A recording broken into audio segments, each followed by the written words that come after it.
Okay, y'all, so we're back with the season 5 reunion part 1 of Chasing Atlanta in my new home. Well, no, it ain't that bad, y'all.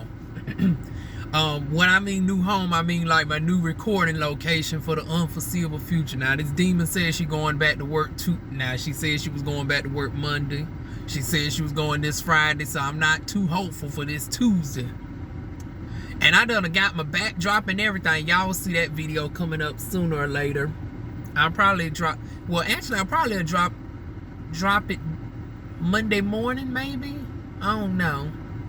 Or Tuesday. But y'all will see it within a day of this being uploaded, if not earlier.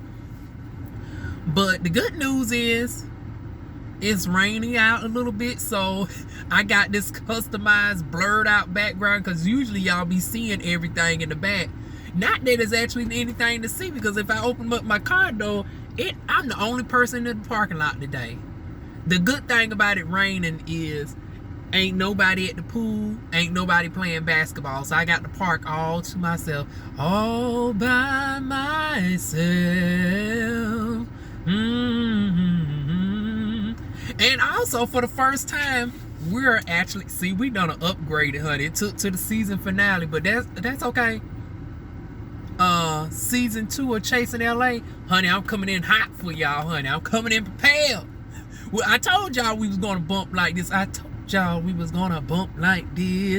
honey, DivaWuan is upgrading come 2022, honey. We done started off with the notepad. Now we darn gonna here. I done finally got my shit all organized and stuff. Look how many notes we got to go through today, y'all. And the fact that I can just show y'all this like this and just do this, child, we just upgraded, honey. Partner, let me upgrade you. Let me upgrade you. Honey, even my vocals coming through today. Everything's just right in the midst of this chaos that I got going on. Now, I haven't had breakfast, so throughout this review, y'all gonna see me snacking on some Nature's Bakery Fig Bar.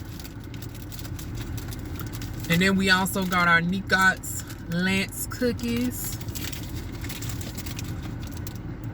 The lip gloss of the day is Juvia's Place Guava, so you might see me apply that a couple of times. And then, of course, the signature drink is none other than Key Lime Clear America. So let's get on and get into it, honey. So Chasing Atlanta season 5 reunion part 1. Let's go ahead and get through the fashions that stood out to me. Don't y'all take none of this to heart. I don't have no animosity against anybody. I have to say that because I've been looking at some other folks' channel and it's like, ooh, it seems like there's some ill intent. But you know, DivaWuan be throwing her jokes out there, but I don't mean to be malicious towards anybody. Honey, I seen darn going T-Spiller and darn going Trace over on channel. It look like they got a little animosity for some of the folks over there darn going Chasing Atlanta. I was like, well, damn. I finally got a chance to watch they 2-hour darn going, well, actually, they spent the whole hour talking about some other stuff. The first hour was dedicated to the reunion. I was like, ooh, I'm not going to be as harsh as them. TTB, girl, you was darn gonna give him Mr. darn going snatch darn going potato head, honey, because you a little old, you got old short stumpy body, and then this silver, it was like a darn gone potato just about to get cooked and sizzled on up, honey. I was like, come on through, TTB, giving old darn gone snatch darn gone potato, honey. So once again, no ill intent behind it. I'm just giving to my constructive criticism. What else? Willa looked the best. I mean, the fact that she did that by hand. Y'all know I follow everybody for the most part, except for a few people, and nothing ill against that. It's just, if I don't follow you, you know, I just didn't take the time to look for you, or your Instagram wasn't popping for me. Nothing personal. But yeah, I follow Drew and I follow Willa, and I remember they was actually designing their outfits, and darn going Willa was telling us about the flower pasties and stuff as she was educating Drew on how to do her dress and whatnot. And I was like, well, damn, come on, girls. Drew finally learning the darn on skills of all of what it means to be drag with knowing how to create your stuff. Now this brings me over to the darn going disappointing fashions of the two fashion designers on the damn set. I'm looking at good coochie cat Cam. I was like, okay, Cam, you did all right. But for you to be this fashion designer, I'm like, bitch, you can't come just looking all right now. You didn't look horrible. But bitch, you supposed to knock it out the park. This whole storyline for the season is the legitimacy of whether you a fashion designer or not, because people think that you ain't serious about your craft, and you come over here giving all right at the reunion, and this is your darn gonna send off. This is your last hoorah. You the last OG. Bitch, you supposed to been the one to shown out, honey. You supposed to darn gonna shut and clear the bitches out for this reunion. Girl, you just went out darn on once again, all right. Because it wasn't horrible, but for a fashion design, I was like, oh no, this is a disappointment.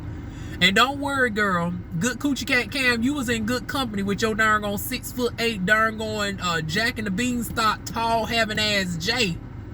Because it's like, now, Jay, we seen your fashions. And this was a bit disappointment. It was giving me darn going TLC, and I creep. Hey, and I creep.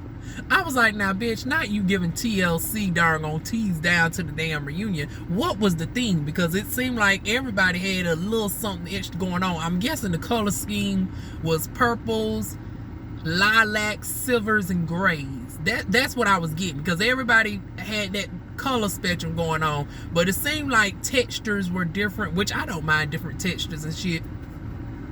But it was like, yeah, darn going Jay just gave me darn going T-Boss tees down to the reunion. If T-Boss and darn going Michael Jordan was able to have a baby, it would be darn going Jay's darn going tall, fabulous ass. You missed the mark. Rico with a K. The one that likes to claim my good old city, the 2-6, baby. But she's really from the 305. I know you a stocky girl. I know you've always dealt with weight issues and shit, but it's like, y'all are in Atlanta, the city of fashions. What was going on with the shirt? Like, that's not even on brand with you. Like, darn going, Oliver is the geeky nerd. So I was trying to figure, like, what was the suit with the darn going shirt combo? That would have worked with Oliver, because that would have been on brand for Oliver. But you, it was like, no. I didn't understand darn on Rico with a K's choice on that.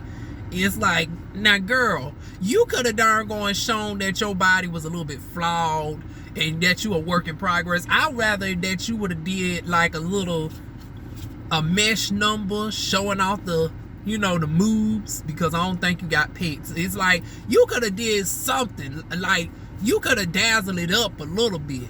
Now, not too dazzled like your darn on friend over here, Mr. Pimpin' Pitsy. Cause that's what came to mind. Just like a Pitsy had a baby with a darn on pimp. Dominique, it's like you got all these things up on your little tiny frame, and I wanted to almost say purple rain, mixed in with pimpin' ain't easy, honey. It was giving me darn on Prince and Cat Williams from darn on Friday After Next. I was like, oh no, it's a little bit too much going on with the iconic honey. Drew, she was giving me darn on ballerina. It was giving me a lot of fluff. It's not what I tend to go for, but the style was executed nicely on her. The wig was snatched. The makeup was darn on phenomenal and shit. Who else? Y'all know we got like 13. Hell, we'll spend probably the first 15 minutes of this shit going through the fashions of it all. Oliver Twits. Honey, people was reading Oliver with the hair. Once again, it was on brand for Oliver. I did not mind the Pepe Le Pew darn hair. It was giving Cruella could never. It was given darn on if Cruella de Vil had a baby with the Trolls doll. And I'm talking about the Trolls from my generation. Y'all know the Trolls from the year 2000 that had the belly button rings that could cast spells with the belly buttons. Once again, you got to be a 90s baby to know what I'm talking about. The show was literally called Trolls with a Z. Not to be confused with the old school troll doll, the Trolls from the 80s. Because you know you got the little collector Trolls from the 1980s.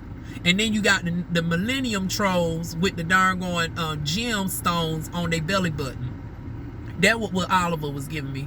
It was giving me the darn going, you know, the Trolls dolls mixed in with darn on Cruella de Vil, and then throw in a little bit of Timberland on it, just a little bit, just a smidge. Like it was giving me rapper, gangster, fashionista, darn one, trolling nerd, honey. That's what it was giving me. And that's actually a compliment for darn on Oliver. I actually liked all of Oliver's look. It was on brand for her. Normally, I wouldn't go for such darn on street marks. Like, I don't like that bluntness where it's not blended in properly. But once again, for Oliver, it works for Oliver. Phenomenal. I think that's everybody. Yeah, that's everything that stood out to me. I'm trying to make sure I didn't miss. Oh, Jay. Now, granted, the hair don't necessarily have to match the darn on outfits. You don't really ever supposed to match your hair with the outfit. But that darn on red streak, I was like, what was the reason? What was the reason for you to have that red darn on block color up in your hair that particular day? It's like you couldn't even adjust the tone a little bit to make it a little bit more fuchsia in tone. Because once again, the theme was purple and shit. So it would at least been nice to have the hair color, since it's a temporary hair color, I'm assuming, and your hair is short, so it's like, you know, it's only going to be around a couple weeks. It's like it would have been nice if you would have went and got some like fuchsia tones up in the hair, if that made sense. Like it's like the blonde, I don't know. I would have said I would have silvered out the blonde, like I would have toned the blonde down to a silver, but see, you got to be careful with people who have warm undertones, because he looks like he might be very warm in undertones. See, I'm a neutral, so I can get away with all different types of colors. So it's like, yeah, the hair was distracting to me. Outfit was basic. Yeah, okay, I think that's everybody. Let's get into the review. So we start off by, let me see. First, we got some audio issues, almost about like what I be having in the car. But the difference is, bitch, I ain't got no darn going production darn going money, honey. So y'all might hear an echo from me from time to time. Matter of fact, speaking of echo, let me make sure my darn going AC ain't distorting my noise.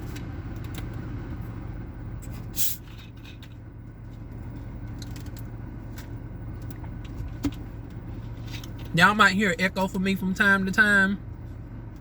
But Lord, it was horrible on this one, child. Then we get TTB, honey. TTB then gonna start it in with the good pertinent questions, honey. So TTB asks why bringing up the conversation at the networking event. Cameron bringing up the networking event. And hell, Cameron darn gonna say what all of us was darn gonna think, and it was like, well, shit. There wasn't no damn networking really being done, child. It's like, bitch, we know that this was just a darn on it was just a setup scene. Ain't nobody came with no business cards, and here comes darn on Neat talking about, well, didn't you pass out business cards? Okay, well, you was it's like, bitch, cut your shit. Dominique, cut your shit being passive aggressive, talking about, well, you network. It's like, bitch, that's besides the point. What he means is, yeah, that y'all supposed to go around and naturally network, but you supposed to set the vibe and the tone for the networking to happen. You supposed to at least have some introductions to people, some billboards and shit. It's like, bitch, this was more like a get together. It wasn't no damn networking really going on. I said that way back during the darn on season premiere. But yeah, so good Coochie Cat Cam say, bitch, it wasn't no damn networking going on, and I tend to agree. He was the only one passing out business cards in hell. Judging by how this season went, I don't think nobody actually even darn going to return to business. And this the thing. A little business advice for y'all. honey, do away with the darn on business cards. People tend to forget about the business card. They tend to darn and have it stuffed down in the purse. They tend to lock it away. Honey, the new way to go is for $20, you can do one or two things. You can either do like geofencing. I'm not going to go into the details of explaining that. Y'all check out my business channel. I'll drop the gems on that. You can do geofencing nowadays. They even have the portable card where people can scan it, and then all your social media information is all in one, and that way you don't have to deal with the constant cost of like Vistaprint and having the colorful cards and shit that people just throw in the trash, tend to forget about. It's crumbled up. It becomes unreadable because somebody done spilled some darn marinara sauce, some shit on they darn shit because you handed it out to them at the Taco Bell. It's like, to avoid all of that, just have, everybody nowadays got a smartphone. A 3-year-old got a smartphone. The 80-year-old great grandma has a smartphone. You use your darn little business card thing. They scan it and all your stuff just comes up clear as day for later on. You can actually gauge how many times that they've actually looked at your stuff, which is something that you would not be able to do with a traditional business card.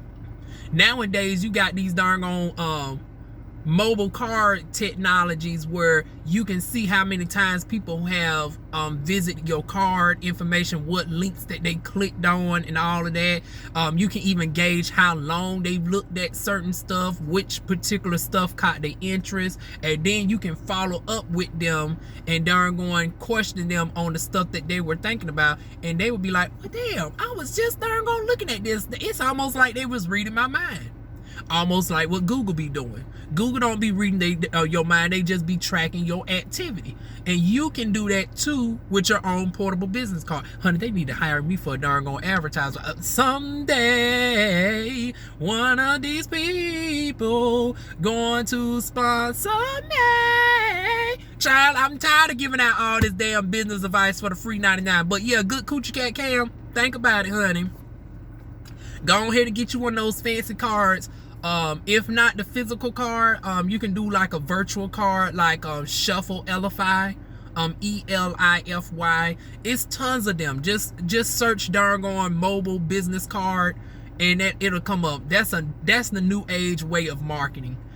Gone are the days where you have to wait for physical physical business cards. You can change the background and stuff out how often you want and everything, customize it, add in hyperlinks, the whole 9 yards, honey. And it comes out to be sometimes cheaper than what you would with a physical card. You can add videos to your business cards and all of that. The possibilities are limitless with these new age technologies when it comes to business cards. So yeah, I would have loved to see. It wouldn't have paid for me to been at the networking event, because honey, I would have gave a whole good old master class, honey. See, Dominque and Troy Tag did it, honey. They would have had to pay me a good old business fee, honey. Don't worry, I would have been affordable.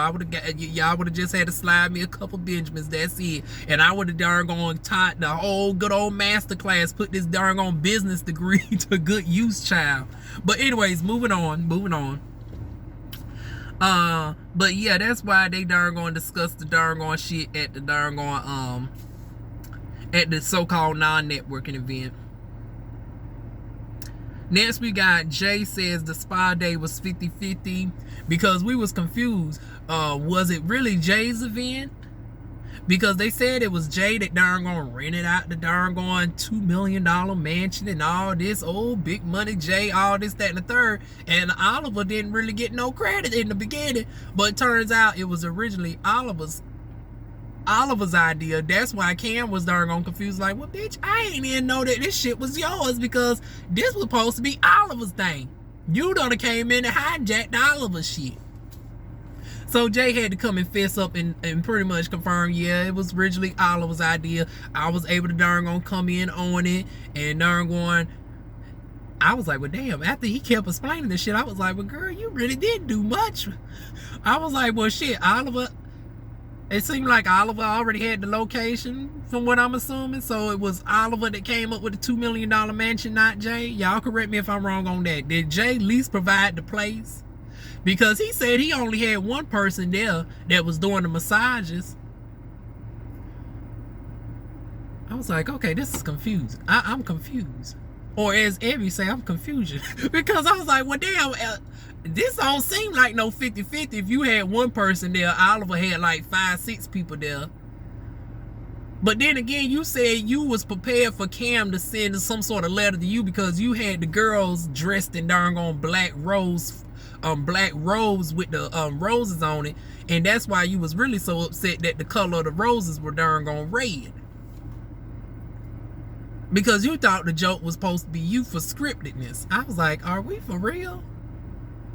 It's like, number one, why would you even agree to some darn on scripted bullshit, some contrivery between y'all two? Like, that don't make any damn sense. I understand that, you know, certain stuff got to be, it's reality television. Some stuff got to be twisted for storylines and shit. But it was like, well, y'all was brought in as friends. Why would he darn gonna all of a sudden come in shading you? Like, that really didn't make sense, especially if y'all darn on good bosom buddies. Now, I wonder if production knew about that ahead of time. I don't know. But yeah, it was like, that didn't make darn on sense for him to be shading you, and he was the one that brought you in to the darn on scene or whatnots. But okay. Next thing we know, Cameron reveals the letter that was solely meant for Troy and Dominque, because first he left it open in the air. Y'all know this whole season bitches being passive aggressive, don't want to put a name on it. In my darn on what's that girl name? In my Tokyo Vanity voice, bitch, put a name on it, whore. Put a name on it. It's like, why y'all don't want to put a name on shit and make it seem open-ended for everybody to wonder, like, well, hell, is he talking about me or whatnot? It's like, shit, put a name on it. So he finally put a name on it. It was Troy and darn on Dominque he was talking about. And then darn on said something about folks getting CPNs. I was like, well, child, I ain't even take time to research what a CPN entails and shit. But I was like, child, that almost gave me a flashback to over there in Chasing LA, where folks was questioning whether a bitch had a LLC or a DPN or something. And it was like, okay, once again, as long as they operate in their business where the IRS can tax their ass, I'm not about to go into the complexities of how they darn gonna form their organization, whether they are LLC, whether they are a DPN, whether they are CPN, whether they is now you really doing something if you got an escort, because that means if you got an escort, that means you making a good deal of money if you darn gonna put your shit under a corporation, honey.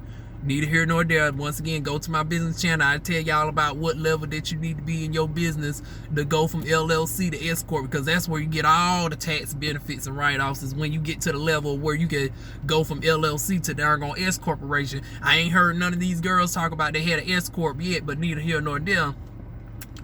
Somebody obviously has a CPN, and I'm trying to figure out, well, what's the scam in this with the CPN? Is they darn gone not paying their taxes? Is they doing shit under the table? like you need to be a little bit more specific, darn gone good coochie cat cam. Like, okay, but moving on. Then we get once again over the third. I was like, child, is this some foreshadowing? Darn going, a good third of the reunion had Jay and darn going Aaron darn going blurred out. Everybody else just coming in just super clear and shit. And then every time it flashed over to darn going Jay and Cam, they was all blurry. I was like, child, not darn going and Dario sending in the subliminal that y'all in danger, honey. Y'all about to fade away. Your peach just been snatched away. I was like, oh, child, not that darn on and Dario's giving a subliminal warning that we might not see these two hoes next season, honey. You in danger. We just want to chop it up as a recording issue, because they cleared up a little bit later on. But child, I think that might have been a little bit of foreshadowing, if you ask me.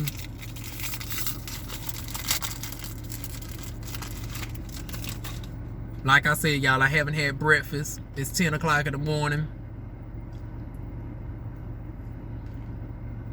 Okay, y'all, moving on.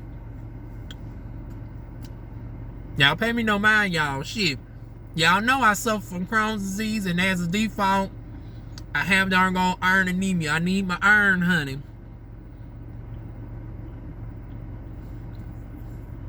So next thing we got, Jay is still adamant. He thought the shade was meant for him for TV drama. I done already explained why that didn't make not a nail bit of sense. Jay, I don't know if you watch me, but I need your reasoning behind that one, honey. Why did you think the darn on letter was ever meant for you?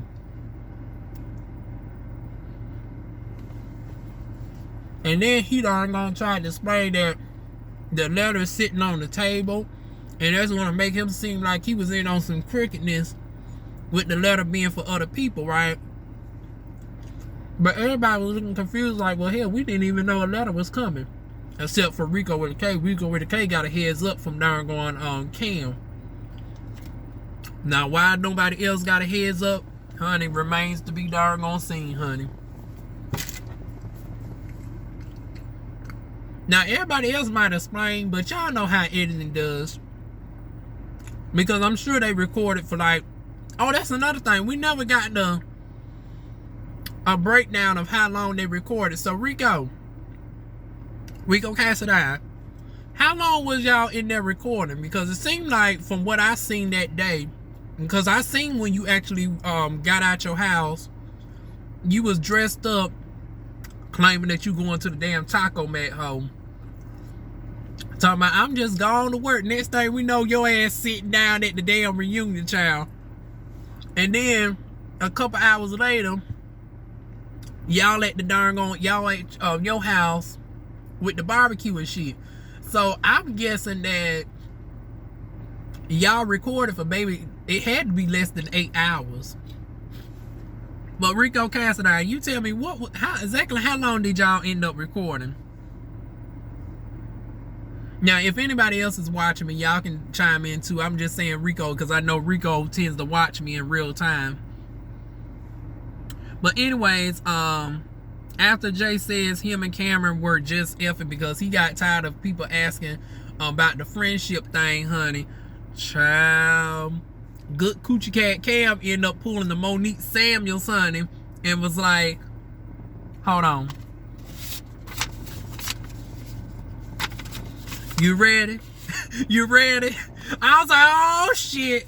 Honey, darn gone Cam done came out and darn gonna pull the motherfucking Monique on that ass, honey. She came ready for 2 photos. She had her darn gone carbon copy, done gave the copy to TTB and started reading off this, that, and the third.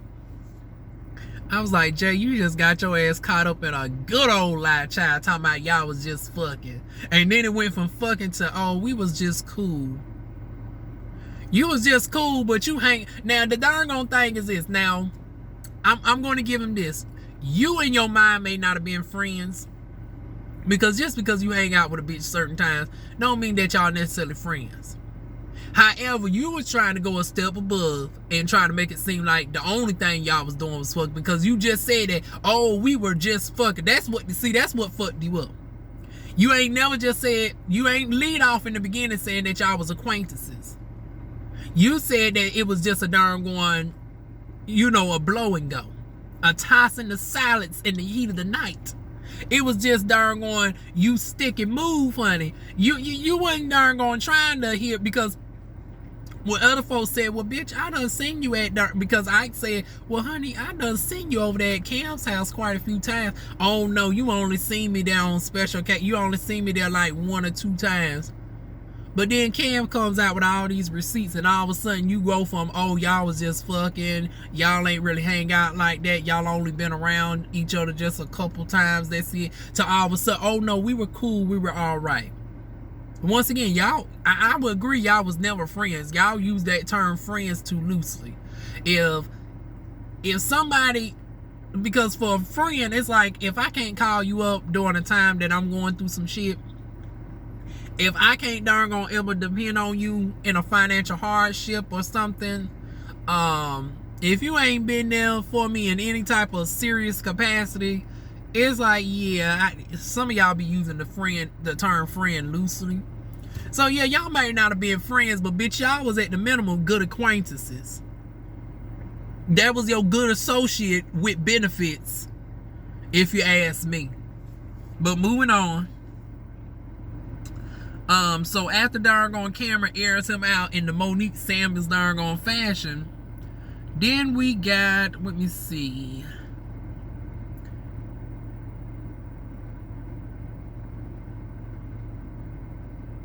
Okay, then we got the Power of 3 with the Cancun trip. I was like, ooh.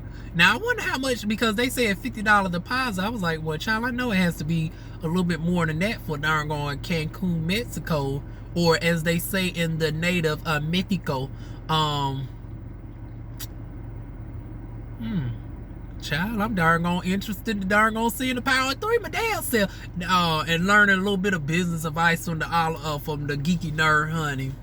So it's like, so they having a 5-day trip down in Cancun, hosted by Oliver Twits, Lauren England, and I want to say Q. Damn, he been off the S for so long, I done started forgetting his name, but I want to say, yeah, Q. So the Power 3 is hosting a trip in Cancun, Mexico. Now I wonder, does any of them darn going, Hable Espanol? Y'all know my Spanish is real fucked up, y'all. I'm so backwards. And I grew up on Dora the Explorer, and I end up learning every other language but motherfucking darn on Spanish. Ain't that's about a bitch.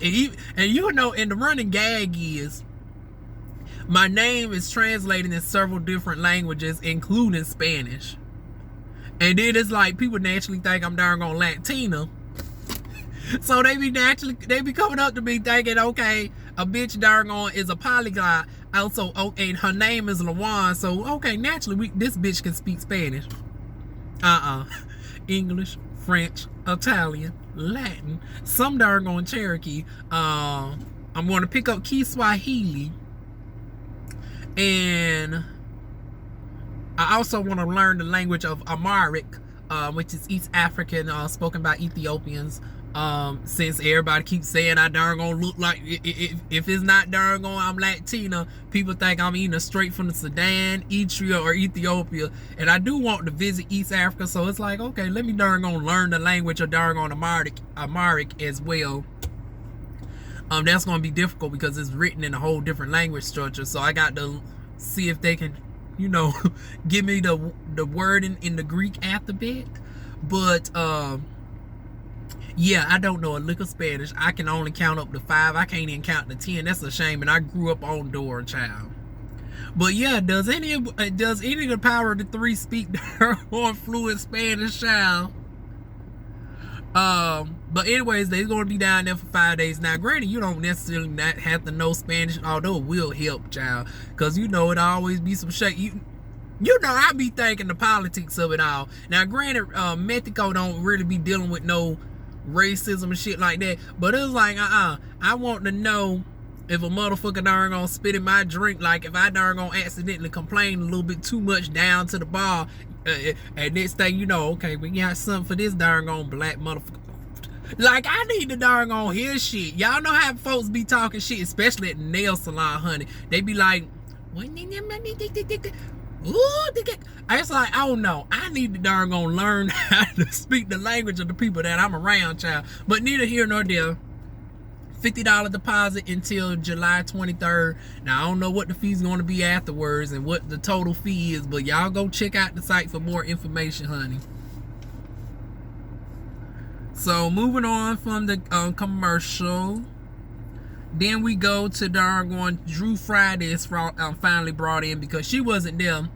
She's in the city of New York. This is what dreams are made of. I know I can't hit that note like Alicia Keys, and the gag is that bitch can't hit her notes either no more, honey. So we in the same vocal company, honey. Both of us sounding like goats nowadays, child. But yeah, Drew Friday is in New York, I think, for a Pride Parade, and from what I'm gathering, I want to say that's the same Pride Parade that she tried to darn on bring bring Willa on last minute. I was like, oh child, we was almost about to lose both our damn girls. Thankfully, darn on Willa declined I'm assuming, because she's there with us, giving us the good fashions. Because, honey, I would have hated if they had Willa virtual and they did what they kept doing to darn on Drew throughout this whole night, because they kept muting the hell out of Drew. I was like, see, they darn on gave old girl the Nene Leaks treatment. See, that's the darn on downside when you darn on at the mercy of the producers and you do some shit over Skype. They can mute your ass at any time. You can't interject. You can't darn on stand up and darn on challenge nobody. You damn sure can't fight nobody because you ain't there. And the way Willa was going at Oliver later on, it was like, child, we wouldn't have seen any of that. Hell, this reunion probably would have been dry as hell, because Willa was the one that really brought the spice tonight, honey. Willa, a little bit with Wayne, and Rico got it started up a little bit as well, honey. You know what? Rico's gonna always give you a good old comic relief, but we'll get to that in a moment. But yeah, Willa was the main spice tonight, honey. Yeah, this darn on reunion would have been a little bit stale for this first part. Hell, they probably wouldn't even had a 2-part if it wasn't for darn on Willa with this darn on Oliver back and forth shit. Oh, and darn on Kendra and Oliver, honey. Child, those dynamics right there, that deserved the whole part within itself, child. But moving on. Dominque gives an apology to gives Kendra an apology, which she seemingly paid does, because it did come out like when she said Netherland, it seemed like it was shade, but she was darn going. And it's like, well, damn, y'all both Geminis that been around each other. I would think you would have known what her lingo is. Now, for us, we thought that the bitch was being shady. And which she has every right to be shady, because it's like, you darn going out the blue.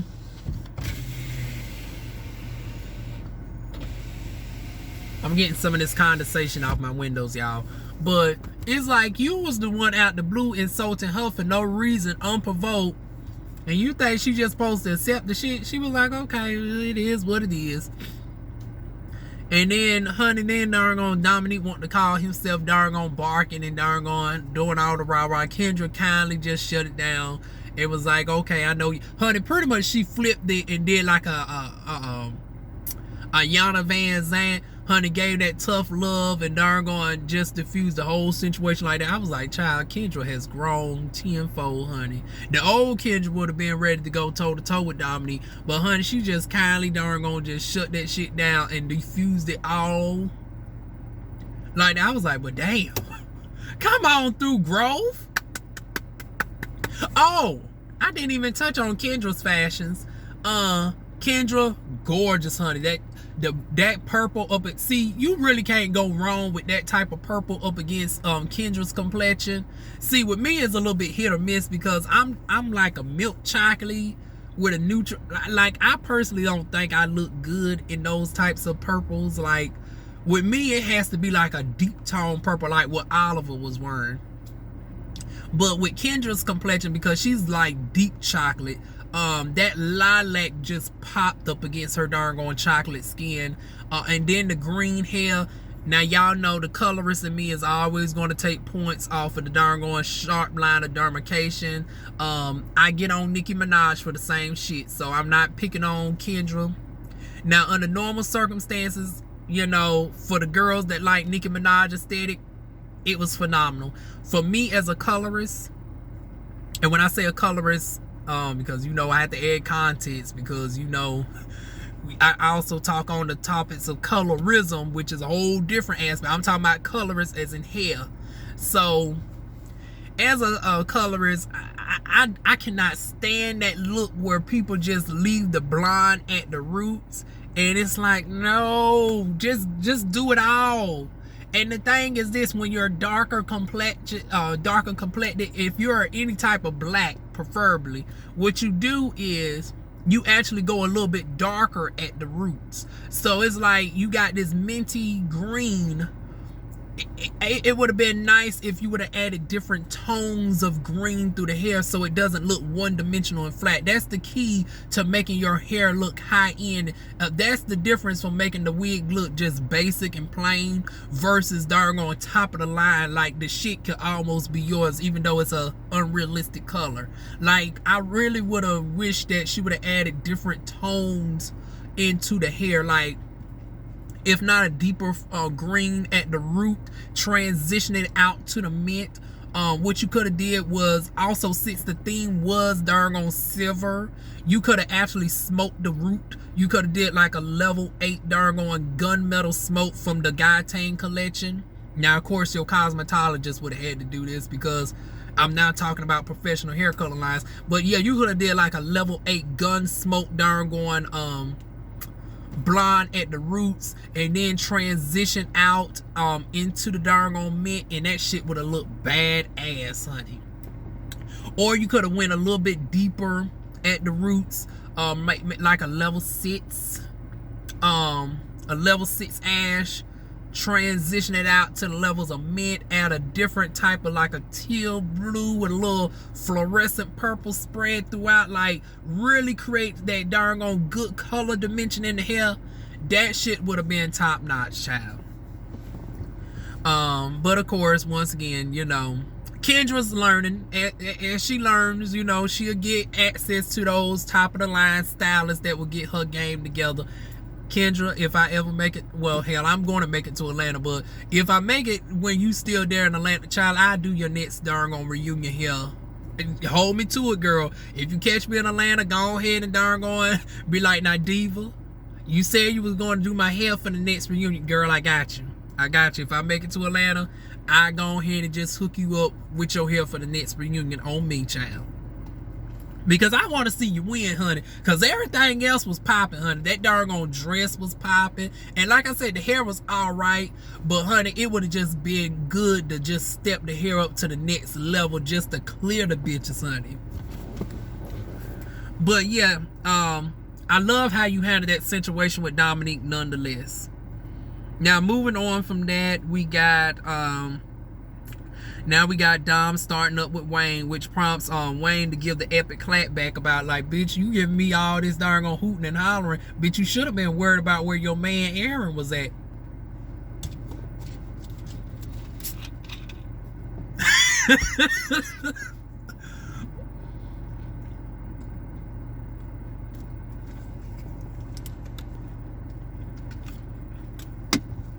Child, not one lie detected. The lie detector test came in, honey, Wayne was telling the truth. But, honey, ooh. Then it got to Wayne didn't ask about the ring. The ring don't mean a thing. In my Kill Zodiac voice, it was like, well, damn, the ring don't even really mean a thing at this point. These motherfuckers ain't even never get married, honey. They didn't go to the aisle or nothing. Engaged for 8 years like darn on Jennifer Hudson was to darn on David Otunga, honey. And didn't never make it down to the aisle, child. Don't worry, Dominque, you in good company. You in the same boat as Jennifer Hudson. Hopefully your darn on career path takes off like hers. Now I don't see it for you getting a talk show job like her. Hell, I didn't even see it for Jennifer Hudson either. Side note, are we looking forward to Jennifer Hudson shit? Like, I don't know who told her it was a good idea for her to become a talk show host, but honey, I do another video on that another day. But yeah, honey, just like she never darn gone made it, you didn't make it either. But on to the next, on to the next. They go back and forth for a good minute, and Lord knows why darn gone he say that y'all bitches sitting next to the door for a reason. Honey, darn gone, now you done set Rico Cassidy off. Rico's like, now bitch, I'm the main reason you got some shit this season, because that stale storyline with Cameron wasn't going nowhere. And really, it was like that argument with Cameron was so, because the shit didn't even have nothing to do with Dominque.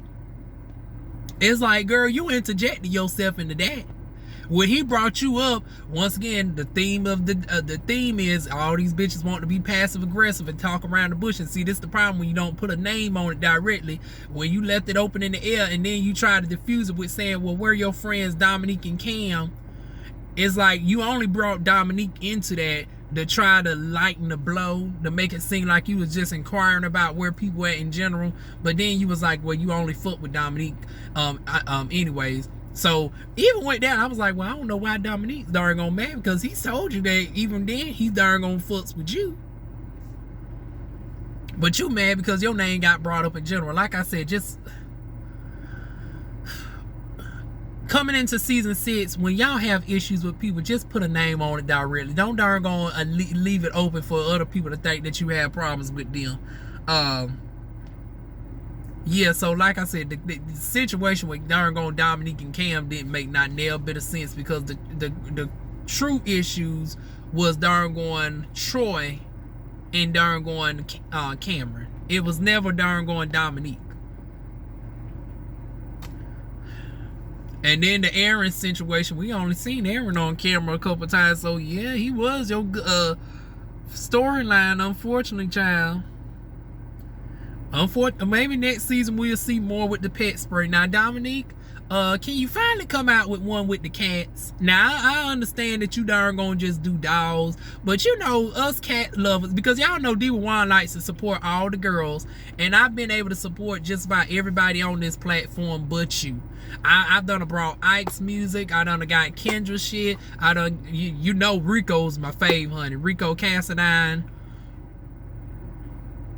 Someday I will be able to purchase Top Talk.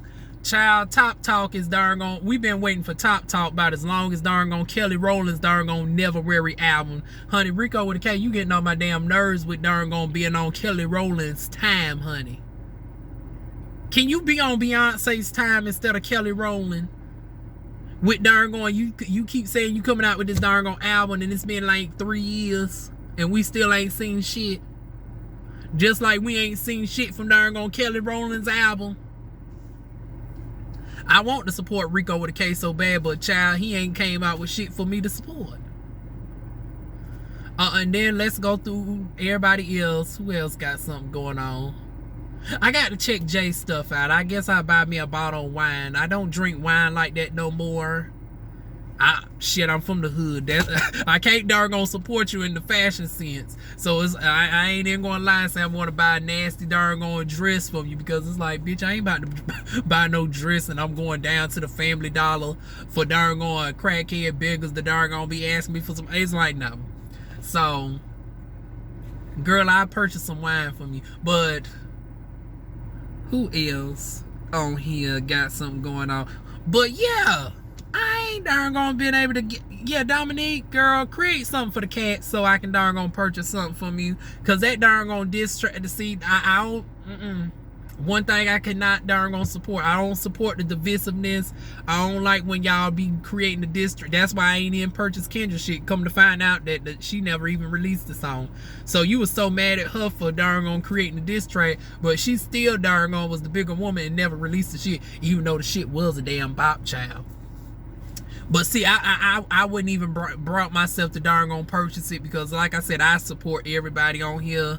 I don't like darn gonna supporting darn going y'all going back and forth with each other. That's not the business, honey. Oh, and then I left out Ike. You know, Ike with the socks, honey. I love my darn gone socks, Ike. And I've done purchased a couple of your singles as well. So, okay, marking in the side. We got,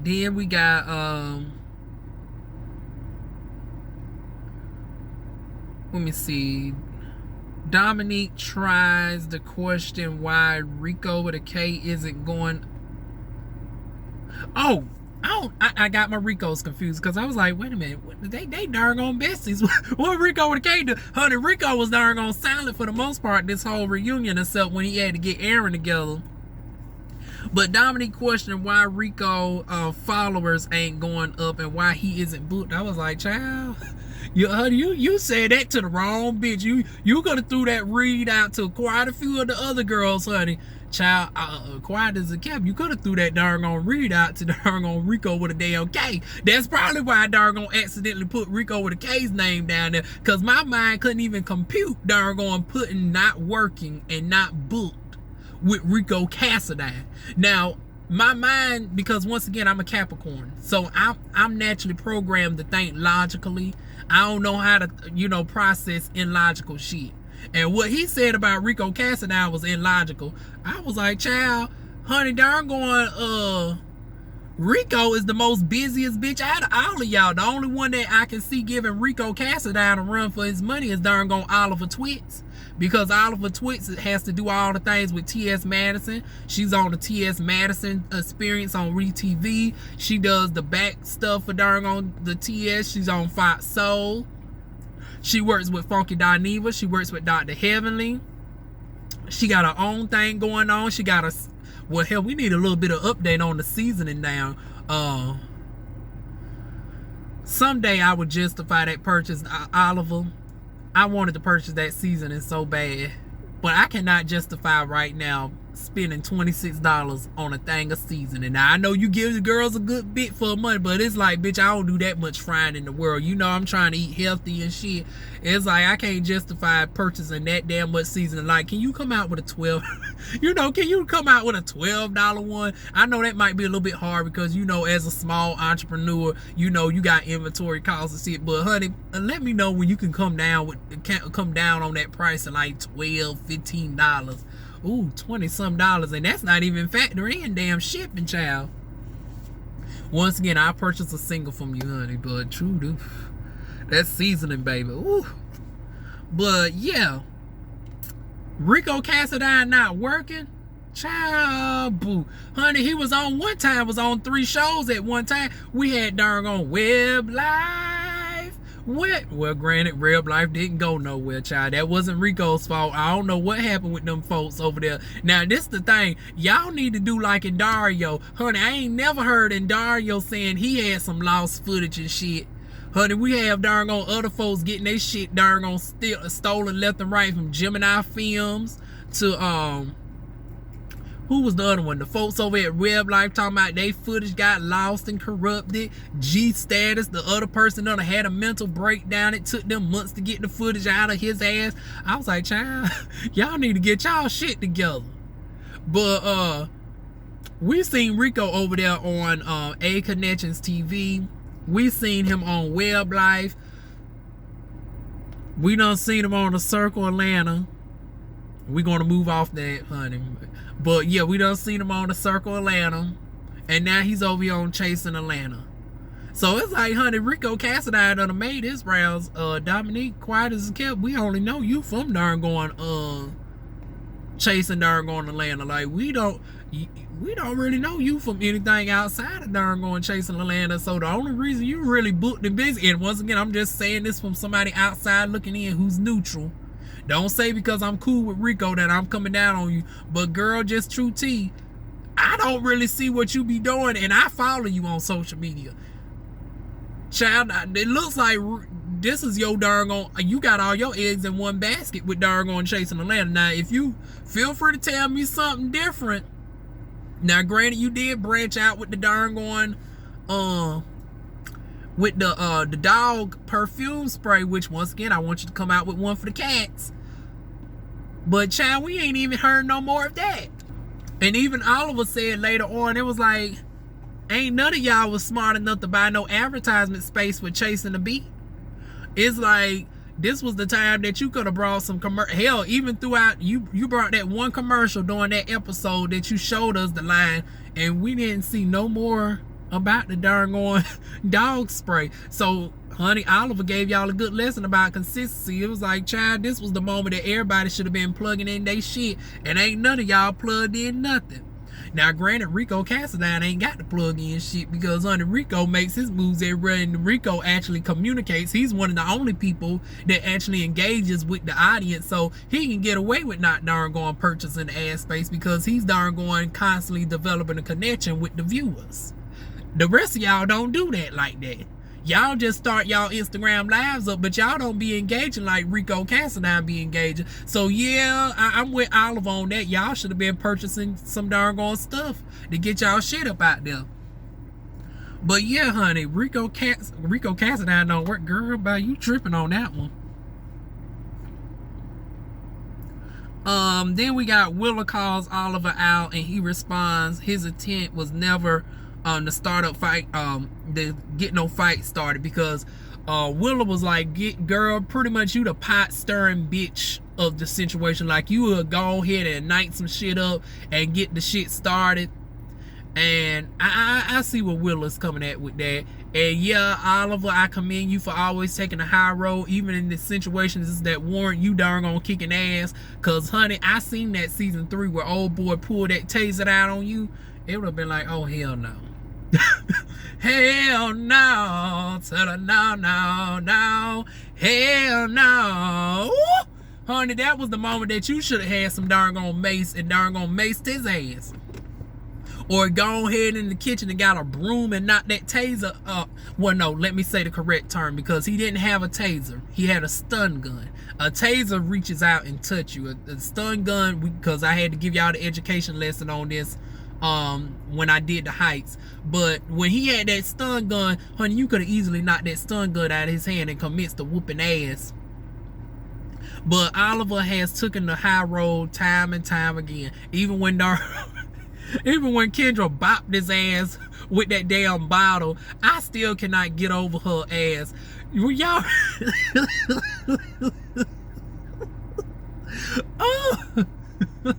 Oh Lord. Kendra.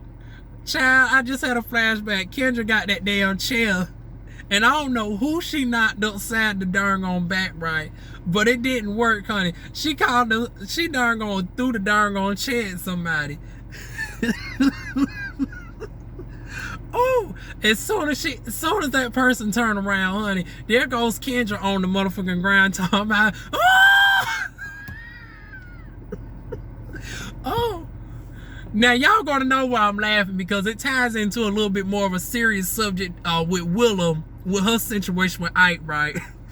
Oh, but honey, I just thought about Kendra real quick. When Kendra had that fight with Oliver, and she darn gonna went and hit somebody with the chair, and it's like, oh bitch, you Billy badass. But then all of a sudden, when the guy turned around and darn gonna back slap the shit out your ass, automatically you fall into the ground, and you want to darn gonna rest in your femininity. You want to darn gonna act like you an old battered trans woman. Y'all hold on to that thought. But yeah, y'all.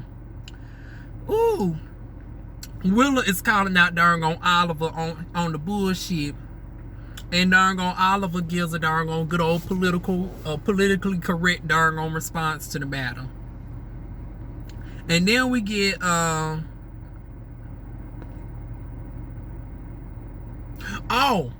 now Willa, girl, this is where you lost me. Now, girl, you be in your feelings a little bit too much. I don't know if that's a Memphis, Tennessee thing, but honey, even I was inquiring about the darn on, did you pay the darn on did you give him his information? Because y'all just left that off camera. And you explained that Troy wasn't supposed to be there and all of that. You thought your car was the last car parked. So you wasn't, you just darted out of there. But girl, driver's ed 101, bitch. I don't give a damn. You always supposed to look in this good old rear view mirror hole. You are always supposed to look in your mirrors before you back up, because you don't know. And you in the South. You in Georgia.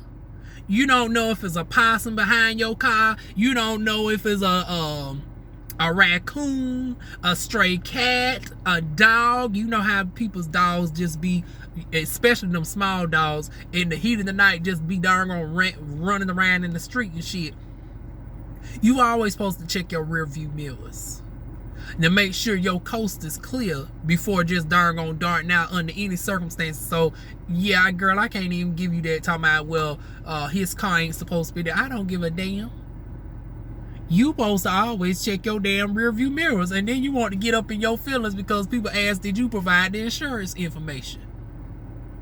That was a legitimate question. It was nice to know that you did, and darn going, Troy got it. Now we figured that y'all did because y'all, you know, he never mentioned it because, honey, the way these folks be sensitive, and you know, because he done made it known that he no longer works his $1,000 a week job and all this bullshit, and that's why he was pussyfooting around paying darn on Jay his darn on measly $60-something.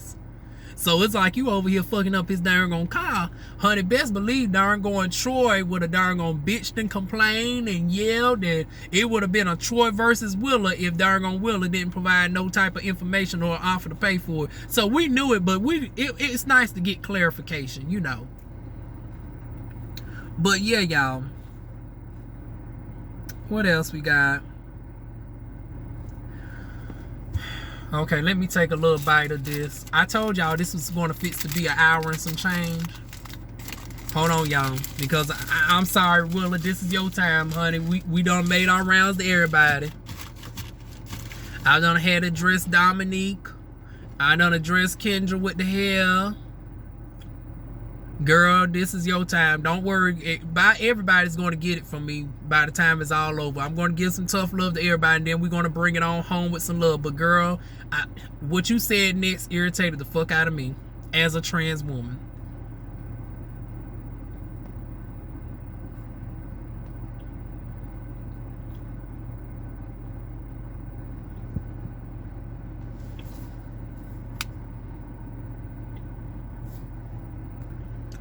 Okay, I'm finished, y'all. Like I said, I haven't ate my breakfast. Honey, by the time we over, I'll be going through these darn on cookies eating them too. I told y'all I'm a fat bitch at heart. Don't let this darn on snatch body fool y'all. I'm still a fat bitch at heart. But Willa, if anybody was gaslighting shit, it was you. Now, girl, I can't fuss with you on this. Now, you is dead ass wrong for framing the narrative. And let me just say this, because everybody knows that I have a crush on Ike and whatnot. But I'm not even saying that, crush and stuff aside. Even if this was somebody else, you framing the narrative that darn going, that the men didn't come to your aid. And that, you know, you commend Ike, the person that you was getting into it with, for holding up to his accountability and shit, but you darn on is chastising all the other men or whatnots for not darn on diffusing the situation. It's like, now girl, where the hell you get that at? And Rico Cassadine, girl, you sitting here darn on, I don't know if it's because you and darn on Willa just finally got cool or whatnot, so you ain't want to rock the situation because you know Willa can go off at the handle. Because she does give me a strong type D personality. So it's like, I don't know if you just was nodding just to be like, okay. But it's like, girl, somebody should have checked you on that. It's like, now, I can't stand when the girls do that. It's like, now, yes, you a trans woman, and no gay man typically have no right to darn gonna be bucking up at you. But there's exceptions to that bullshit. Now, you can't be the damn aggressor and darn going be initiating the whooping of the ass. And that's why I say hold on to that thoughts with Kendra, because y'all seen how Kendra last season initiated the situation and threw the bottle dead smacking Oliver's face. But Oliver would have been wrong if darn on Oliver would have jumped across that table and slapped that darn on wig up off of darn on Kendra. And then the old boy would have been wrong if he would have darn turned around and slapped the shit out of Kendra's ass, even though he just got hit with a chair and he's darn an innocent bystander. Because I think he was like part of production or something, like he came in, or a friend or something, like he was in the fight, everybody fighting and whatnot. Kendra darn just hits this darn boy in the back with the chair from last season. And then as soon as he turned around, he didn't even touch her or anything. She automatically falls out on the floor. Oh, Lord! Girl. See, the trans girls, we be doing too damn much. And Willa, girl, you was doing too much in this situation. Because you darn going... Now, granted, Ike got loud with you. Okay. But he hadn't at no point in time did he buck up at you or anything like that. You darn got loud with him, and then you proceeded to do the ultimate. you darn gonna march towards him. So you are in initiating darn going a combative situation. You're when you darn gonna rolling up on somebody, we all know what that means from the South, because darn gonna Ike is from Louisiana, your ass is from Tennessee. When you roll up on somebody, that means you commencing to try to darn gonna whoop ass, or you fixing to get your ass whooped. One of the two. You either trying to whoop ass or getting your ass whooped, but you initiated the combative situation. And you now turning around and chastising the men for not defusing the shit that you darn going started and agitated, even though they did the right thing with separating y'all. So I'm trying to figure out, like, what is you not seeing? Now, I know editing cuts out certain stuff, but they did not cut out the parts where they darn gonna properly separated y'all two. They got Ike over here, they got you over there. Darn going Oliver's trying to console you. The one that usually starts the shit and darn gonna stirs the pot. Even he darn going is consoling you, and you still flying off the handle talking about, you know damn well ain't nobody gonna fuck with you, all this, that, and the third. It was never meant to. You was doing all that bullshit. And girl, I love you, but wrong is motherfucking wrong. And then even at your own mouth, you the one darn going said that you was acting like William.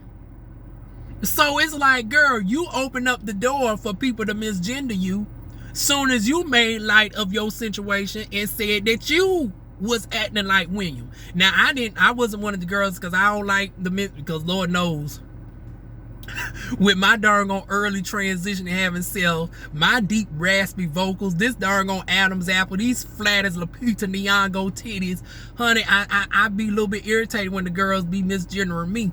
So it's like, I can only imagine if somebody's misgendering you and you got your trachea shaved, you got a face full of beat, your hair's laid, and you got a full set of double D titties. But girl, whenever you darn gonna open up the avenue to call yourself William, you can't be mad at the folks. You was the aggressor. You initiated the bullshit. Point blank in the period. So yeah, I really didn't like that. Now, Willa, you was dead ass wrong with that. It's like, learn from this in my Tyra Banks voice, honey. We were all rooting for you, honey. We was all rooting for you, Willa. Or as doggone Ike said, Wilma. And that's the thing. That's the only insult that he threw at you. It's like he didn't even misgender you. He darn gonna mix race you, honey. He darn gonna turn you into a old white bitch that could never darn gonna give the fashions like darn going Willa be giving. Oh shit, y'all, my darn gonna thing coming loose. Hold on. Okay, y'all, I got it held up on my darn going steering wheel, so I definitely can't drive my car until I'm finished now. But yeah, girl, learn from this, honey. Okay, we finally get off of that intense situation. We're going to circle back around it with the after show. But then we get to darn Willa reveal. I was like, oh Lord, not Willa darn sampling Little Debbie. Honey darn Willa darn mention that her Willa-neek freak party, the Willa darn wig launch or whatnot, the Willa wig gathering. She done ate darn Drew's darn on. I was like, oh Lord, she done got a taste of the darn Little Debbie's child. And you know the other folks was saying far worse. I was like, now wait a minute now. Why y'all making the stank emojis at darn Drew now? I was like, wait a minute now. Drew had old nice, clean, perky ass. Now we didn't, you know, it was all nice and even brown tone and nothing. I was like, wait a minute now. Y'all ain't gonna shave.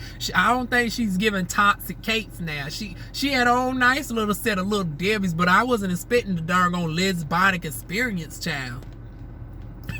But honey, darn Willa darn Drew darn made out at the thing. I was like, well, child, who the hell else was darn getting it in?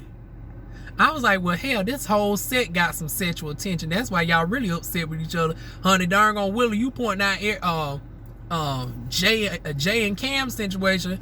Honey, you and darn Drew got it going on, and I'm trying to figure out Wayne and Rico allegedly had some things going on. Then they alluded to Oliver darn gonna have some things going on, and I was like, now that's the real tea right now. I was like, child, we needed to maybe they touch on that in part 2, because I'm trying to figure out, well, who in the hell did darn going who was Oliver messing with, child, out the group? Who the hell was Oliver messing with? Let me think about this. Couldn't have been Rico with a K. Definitely wasn't Rico Cassadine. Definitely wasn't Wayne. I don't think it would have been Ike.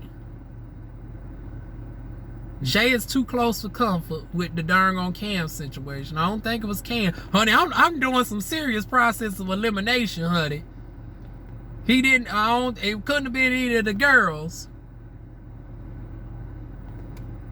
Was darn on, wait a minute. Was darn on Oliver getting it in with darn on either Troy? Was he getting it in with Dominque? Because those are the only 2 left I can really think of. And then we know Ike done broke up, although nothing happened, with darn going Kendra.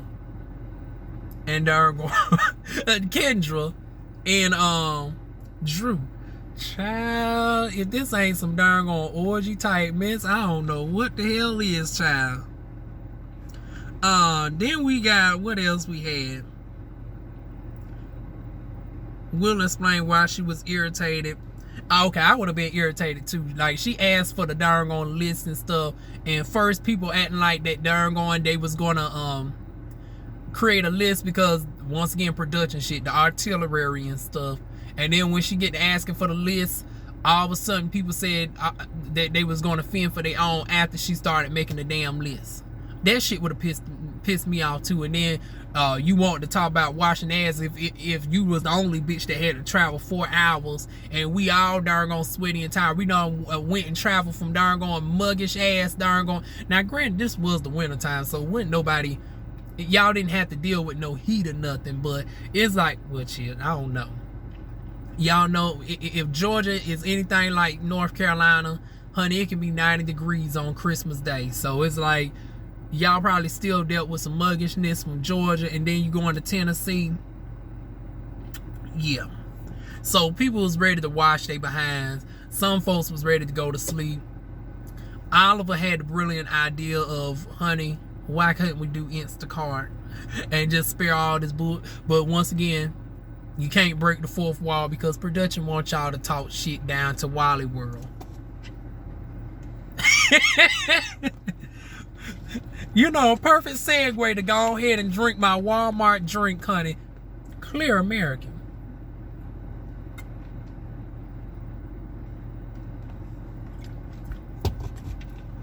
Like Oliver said, girl, y'all take the shit up with production, honey.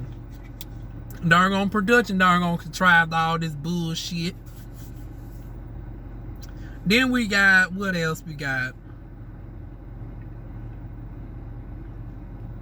Troy with the weird laugh as TTB asked Aaron about Rico being a super fan. Honey, this is the first time we really hit, because Rico was just sitting there just fading away this whole time. I was like, see, y'all darn gonna be giving Rico with a K too much. Y'all be saying that, oh, Rico is out. I was like, honey, we ain't seen, honey, Rico done been on here 2 seasons. We still ain't got no album. Compared to Rico Cassadine, and once again, I hate to compare to Rico's, honey, because I want them to make up that bullshit that they going through right now. But honey, Rico done came out with his shit launching August 3rd. We still ain't darn gon' we still ain't got a definite date with darn gon' Top Talk. Once again, darn gon' Rico with a K is on darn gon' Kelly Rowland's time. But yeah, you got the darn gon' TTB asking Aaron about Rico being a super fan, which Rico darn gon' goes off, says, of all things, bitch, you darn gon' approach me and say you was a fan of mine's hoe. I didn't even know that you was on this show. Down in Houston, Texas, this, that, and the third. I think this was when, oh no, this might have been separate from, because I know when they did the Houston collab. They was in Chicago, and that's where all this bullshit with darn going Troy acting funny to darn on Cameron is sued, and that where we got the storyline with them was with the Houston crowd. The Chasing Dallas was doing something over in Chicago, but obviously the girls done met up in Houston on some other business, and that's where they met Aaron. Little did they know Aaron was about to be brought into the fold, but darn on Rico with a K didn't know that at the time. Rico darn gonna learns he's on the show, and then there was talks about Aaron with the OnlyFans, and he was trying to give you a heads up that, girl, you know how this group gives, honey. They about to darn gonna bring up that OnlyFans situation, honey, and what your sex skills is like. And no, and sure enough, if it would have stayed around, honey, y'all know the porn connoisseur DivaWuan would have darn gonna gave my good old commentary on what darn gonna Aaron's darn gonna shit was given. But he done said he done deleted it, so I can't give y'all no commentary on what he's giving. Although somebody else from what I follow that used to be on a very popular show that I review, he's saying he's trying to start his OnlyFans up for $7. So hopefully I might be able to give some commentary on that. Y'all look out for that, honey. Y'all know DivaWuan, the porn connoisseur, is going to keep you updated on all things freaky, honey. But yeah, Aaron didn't know how to take that. He thought darn going Rico with a K was being shady, this, that, and the third, honey. Rico darn going just kindly darn going shut him all the way down, honey. Darn going Aaron couldn't really say nothing, child. Oh Lord, I got a whole child. Oh, y'all, we fixing to be up in this car for about 2 hours. I got a whole nother set of Lord Jesus. If y'all want to go on here to take an intermission. Damn, I thought I was about done with this shit. Lord knows. Ooh. Okay, here we go, y'all. Damn, I looked down at these notes that aren't gonna make. Oh my God. Okay. Oliver explained why Kendra didn't go get to film. Okay, now this is where we getting into the meat and potatoes, honey. So Oliver explained why Kendra didn't get the film, supposedly due to not being there to do the group closeout. This is why I'm calling bullshit on all parties. It's like, Oliver, y'all didn't do the closeout any damn way. Now, the only reason why I was going to let you slide with not having Kendra included was that y'all somehow did darn going close out later on, and it would have threw shit off if she was included in there, and you know, but she's not in the closeout. But y'all never did the closeout. So what's the excuse now that she couldn't do her shit, especially since she still arrived a half hour early for her shit? Now, honey, she would have just had to operate like Beyonce. I know she supposed to technically be there an hour early because, once again, Kendra, this is where your ass is wrong. Girl, you know, as a darn on musician, well, probably not because you're a rapper, but neither here nor there. Even as a rapper, you supposed to go and do sound check to make sure that, you know, stuff is working and give you a little buffer room just in case, you know, we need to adjust any stuff last minute. And coming an hour early is pretty much supposed to be the standard. So really your ass supposed to be in there by 10 o'clock. But you were still early nonetheless. You would have had a rush darn on sound check. But it's like, yeah, the fact that you never gotten to do your shit at all, even though you was there 20 minutes early, but you didn't arrive for the original time for the group thing that never happened. It's like, considering the group thing never happened, y'all could have just gone ahead and let her do her shit because she was there. So I'm trying to figure out, what did y'all actually do during darn going Kendra's segment? What did y'all end up doing around 11 o'clock? Because I want to say everybody else stuff was already done, even with some of the pushbacks. So unless you fixing to tell me that some folks were doing segments during Kendra's times because of the fact that y'all had to push back several times, which once again don't make sense, because I think the darn gone closeout scene was only for a few minutes or whatnot, so it couldn't have been that much pushing back that y'all was doing that would warrant going into her segment that much. And then it was the discrepancy with the time of which you closed out. Willa, you did get the time wrong, which you corrected yourself on the after show with Rico. You thought it was 12:34, it was 12:13. Regardless, it was past midnight. Y'all went into the next day, which still confused me that Oliver said he didn't want to pay for an extra day. So I'm trying to figure out at what point in time was the cutoff that would have led into theoretically the next day that you being charged extra. So that's what's confusing me.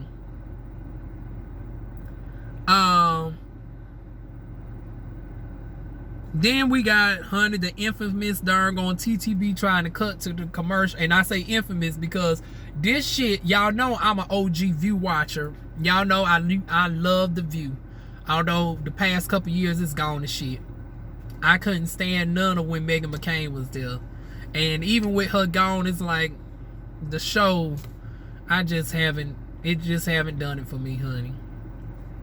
But honey, I remember that scene. I skipped school for that day, honey. Darn on Elizabeth Hasselbeck going at it with darn on Rosie O'Donnell. Child, I skipped school. I remember skipping school that damn day, honey, for that one, honey.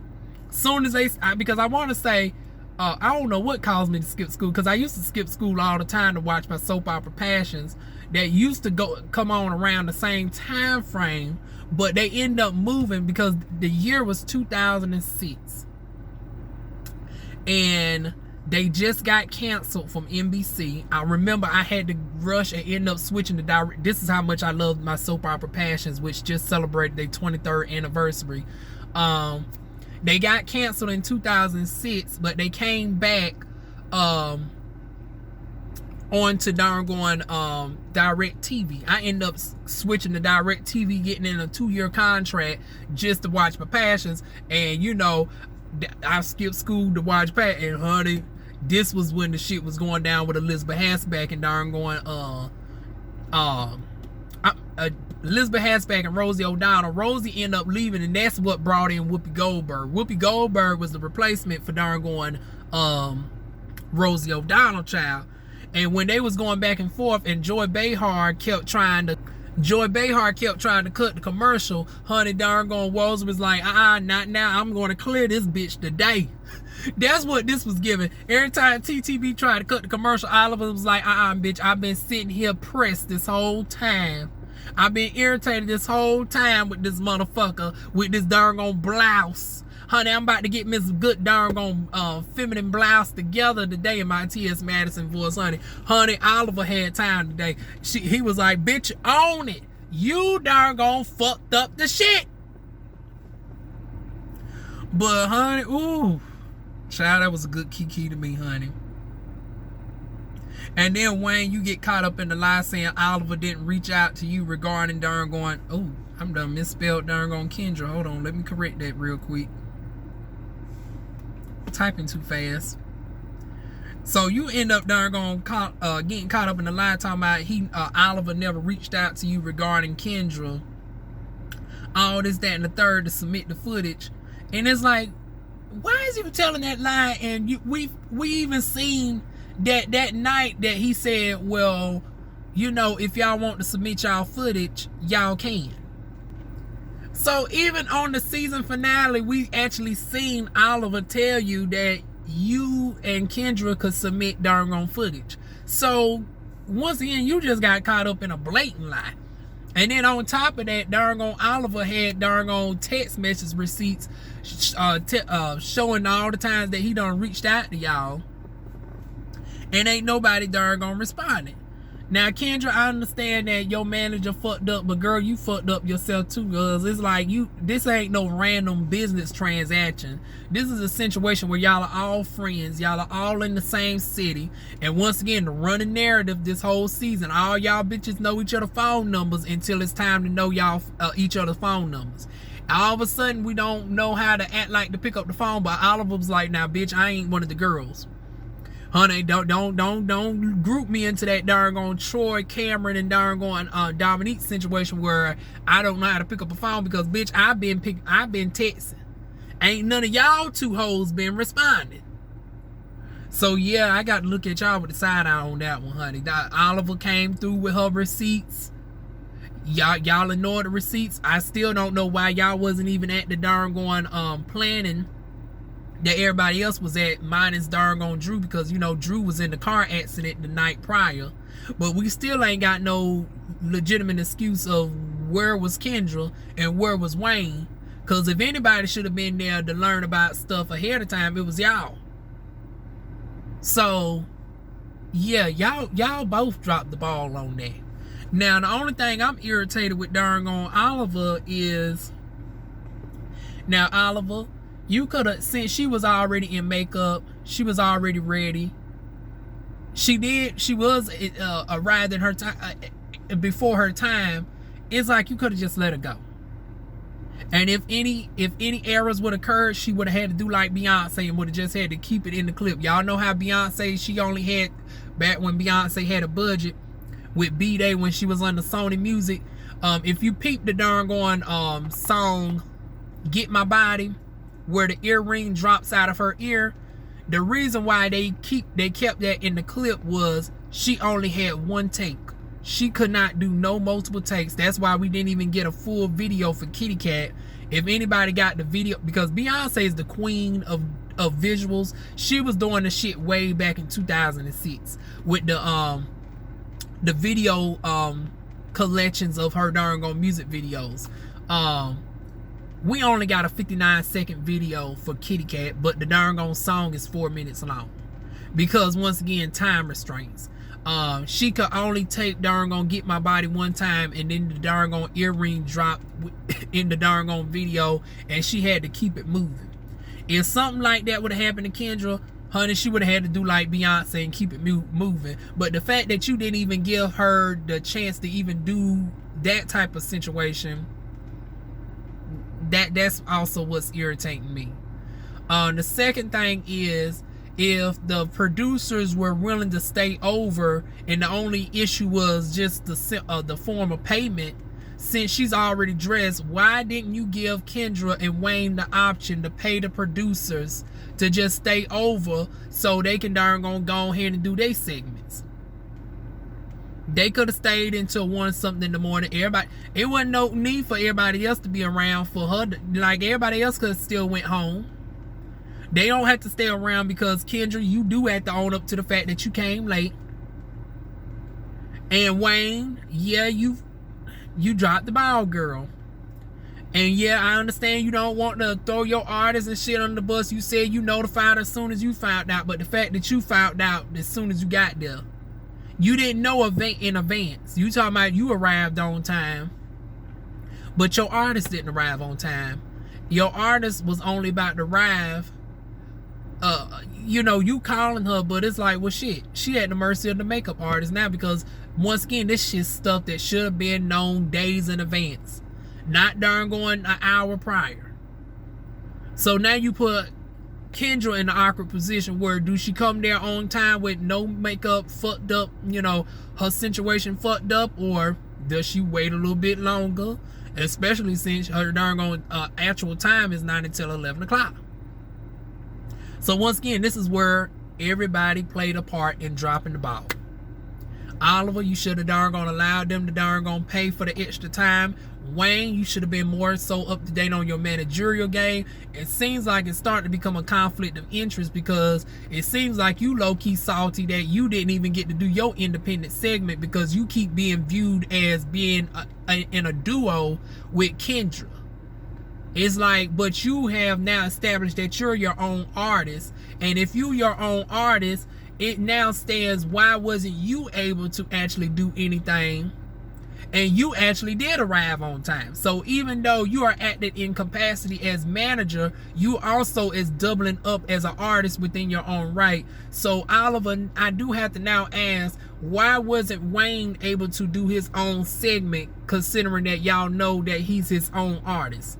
He arrived on time at 8:30, yet since Kendra didn't arrive, he wasn't able to do nothing either. So it's like you screwed darn Wayne over, because you still view Wayne as a duo with Kendra as opposed to a soloist. So it's just so many things I'm finding wrong in this darn dynamic. And once again, all of this is boiling down to lack of communication, because the girls are not properly communicating with each other. Now I'm trying to figure out, was your phone on airplane mode? Because it's like, I understand you not rushing and darn going out, you know, with your shit half-assed, but girl, it would have been respectful if darn Oliver is blowing up your phone. Why was you ignoring his phone calls? Because now that's why I got to be irritated with you. Because you said you got darn Kendra's you said you got Wayne's messages, but it's still up in the air. Did you get Oliver's messages?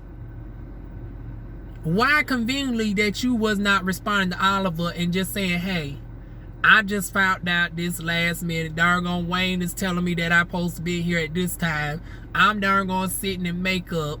Can I just come on in, you know, before my set time and just do my set? That could have just cleared shit up.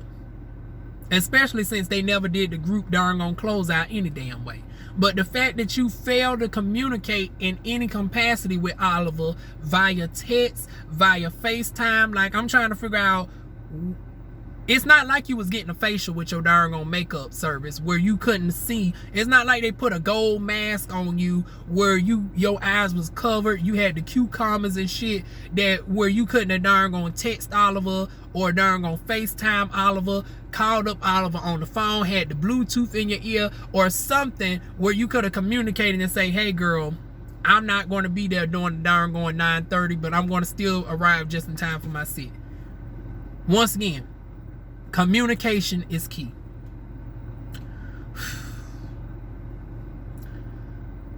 What else do we got?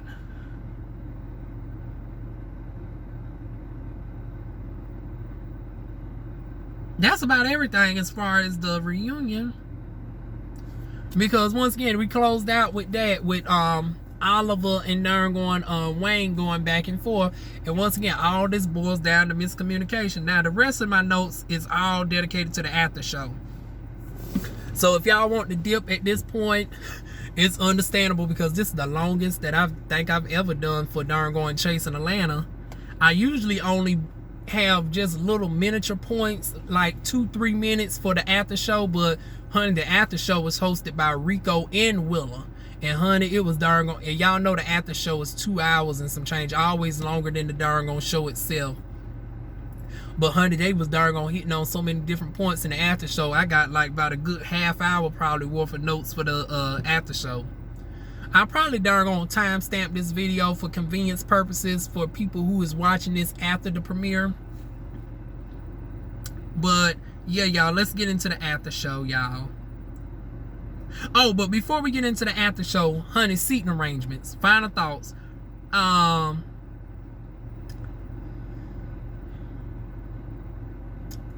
Okay, I need to get some background on the seating arrangement. I know some producers be saying I be doing too much by asking about superficial shit that most people don't know, but honey, once again, I'm a Capricorn and I think very analytically. So I want to know, was people just able to sit where they wanted to sit, or was the seating arrangement strategic like other shows? Because Oliver was giving me Nene Leakes being next to to Andy Cohen, aka TTB.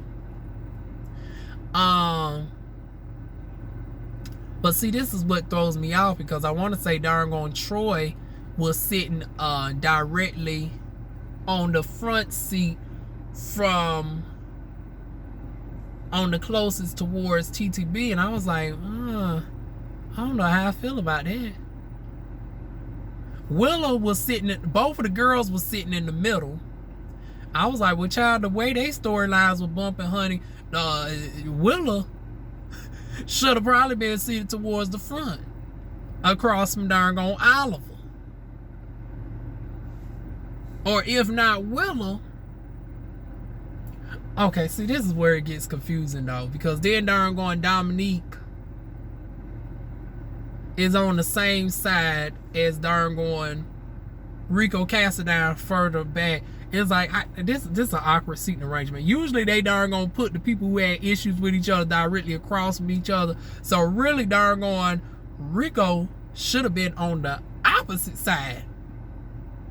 Rico should have been on the opposite side, sitting where Kendra was sitting. And then Dominque should have been directly over there. Then you could have put Wayne further back. And then it would have made sense because Wayne would have been on the same side as darn on Kendra, but just a little further down. Because we got to establish that they are separate people at the end of the day. They no longer a duo. Wayne has his own thing going on now. Then you could have flipped and put darn going Jay Amore and darn going Aaron on the opposite side in the seats further back. Because, honey, the way they shit was going, hell, if anybody need to be put, no offense, but if anybody need to be put close towards the door, it could have been darn going Jay and darn going Aaron. So you could have put Jay and Aaron where darn going Rico and darn going Wayne was at. Troy, Dominque, directly across from Rico, Cassadine. Rico with a K, honey, he could have darn gone slid closer towards where Jay and darn going Aaron was, closer towards the dome. With that darn gone album that we're forever waiting on at the door. Troy could have went towards the secondary seat position next towards his friend Dominque. That's how I would have did the seating arrangement, honey. That's how I would have did it, but I want to know the science behind the seating arrangement. And then, of course, darn on Ike could have still been on the other side as well, where he was similarly at. That's what I would have had. And matter of fact, I would have put darn on Ike directly across from darn on Willa. Ike across from Willa, darn on Rico across from darn on Dominque. Wayne Rain right beside darn on Rain right beside Rico. Both of them, you know, with the darn on Dominque situation. That's how I would have did that. And then Oliver could have kept her position. Willa preferably to the front over on the opposite side. That's how I would have did it, in my humble opinion. But anyways, tell me the darn going explanation behind the seating arrangement. Willa being irritated with Oliver throughout this whole episode is what I noticed. Oliver looked at irritated in general. Then we had the live streams. Apparently Oliver done went as far as calling Rico Cassadine a snake. I was like, well, damn, that's a darn going harsh choice of damn words, calling somebody a damn snake, honey.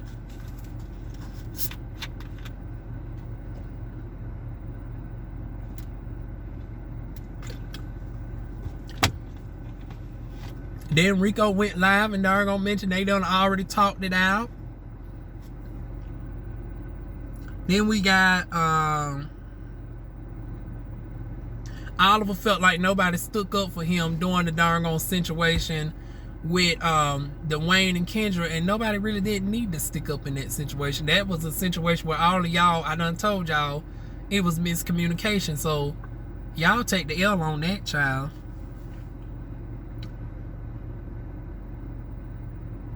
What else did we have that stuck out to me?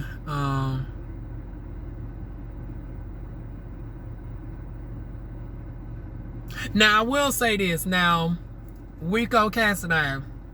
Now, when you was on one of your IG lives and you were saying that Rain didn't do anything wrong, now, girl, I can say that's where you fucked up a little bit. Because it's like, it's one thing for you to nobody come to Oliver's aid. Because, once again, this is a situation where it's like, honey, this is all business amongst friends. It's like, y'all let them three settle it.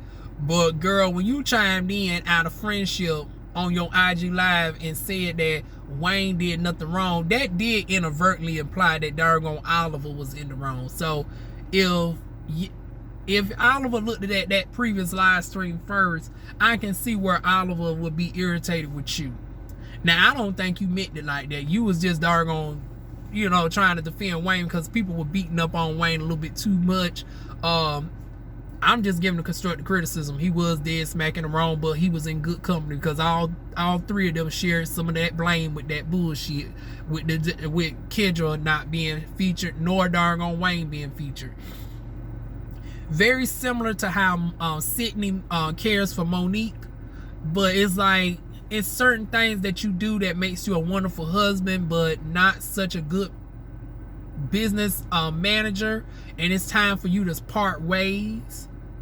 I think the same thing applies with Kendra. It's like the friendship and the managerial is starting to conflict, where it's about to, I can see if this keeps going on, this is going to fuck up the friendship possibly down the road. So it's like, yeah, and especially since you want to become your own artist, and well, you've been an artist, but you put your shit on the back burner because you wanted to help Kendra out.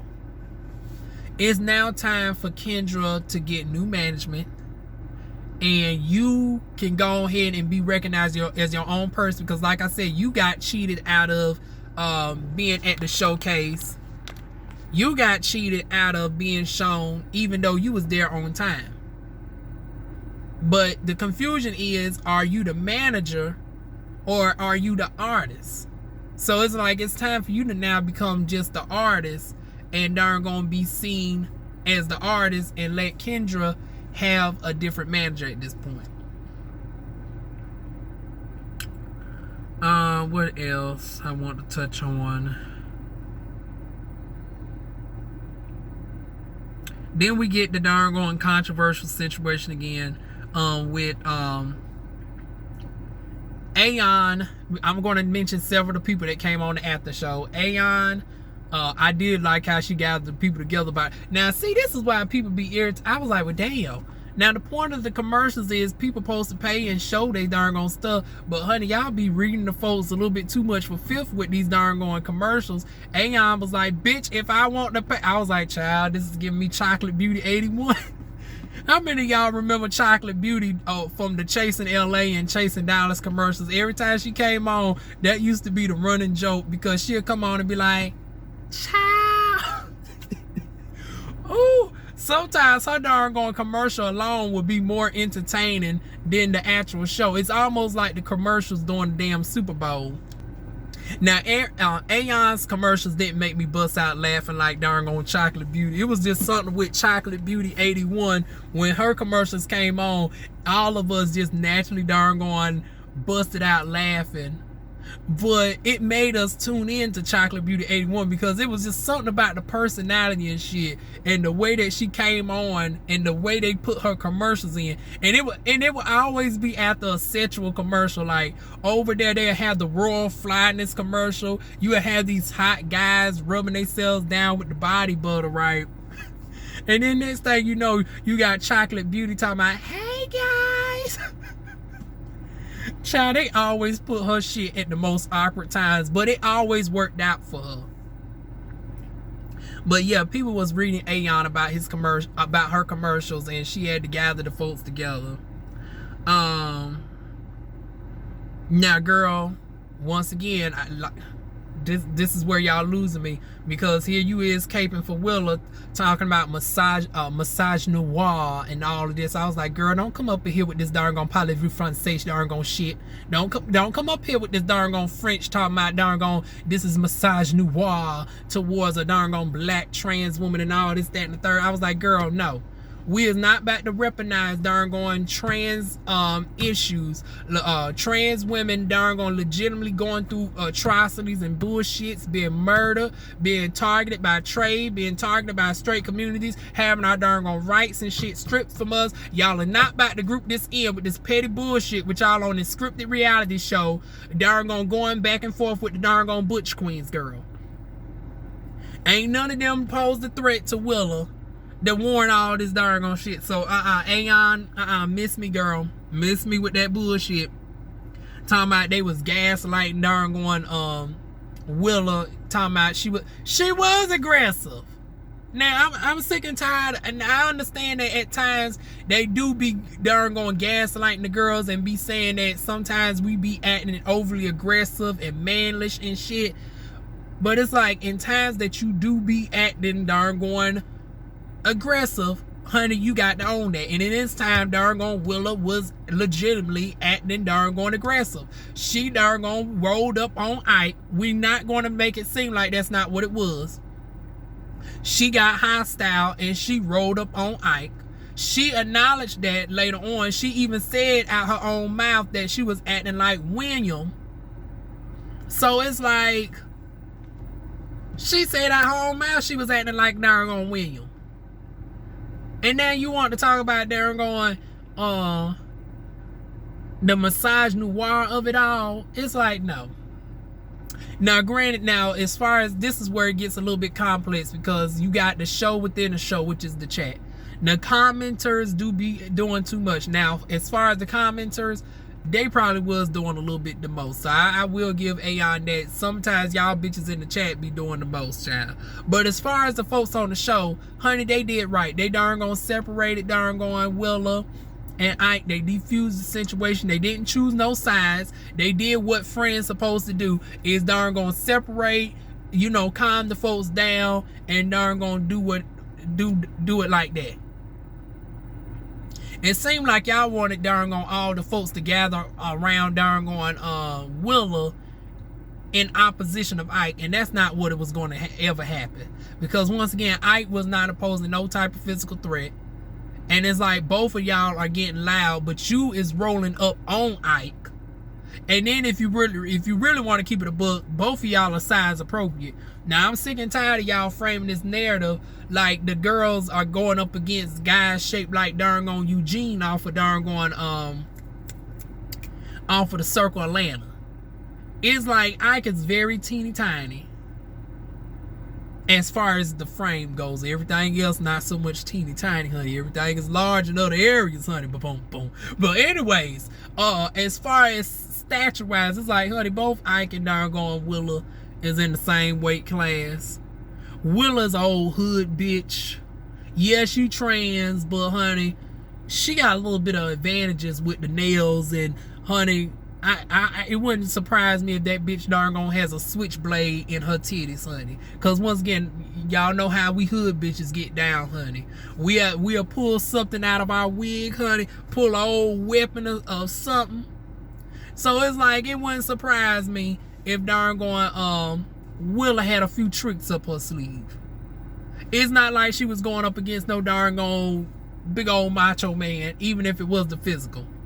Granted that it would have been wrong if it gotten to that point, but it's like when you put yourself in a combative situation, I can't look at you as the victim. When you are the one trying to engage in mutual combat, I cannot darn look at it as if you are just this, innocent victim. No. Child, like T.S. Madison say, man, woman, or child, anybody can darn get it if you darn acting aggressive, child.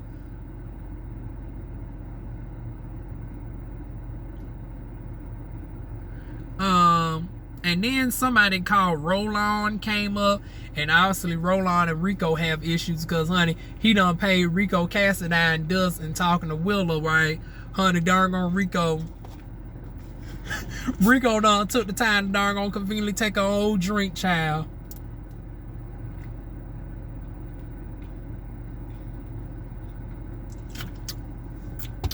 Speaking of taking a drink, I'm trying to figure out. Now, y'all know I've been here damn near 2 hours.